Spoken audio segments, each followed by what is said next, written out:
If your push mower doesn't start, this could be the problem. Somebody must have hit something pretty good with the blade here and caused this key to shear on the flywheel.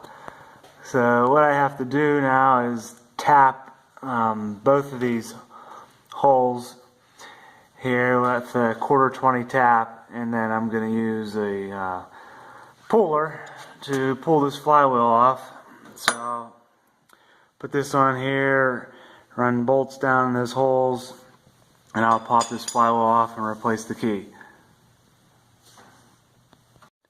Well, the puller worked pretty good, and that's what's left of the key. It's sheared off pretty much in half, and the flywheel looks like it's in good shape. Didn't damage it at all. I have to clean that up a little bit, but that's not too bad. And here's the slot where the key goes. It's the keyway. So I'll get the new key and then put it back on.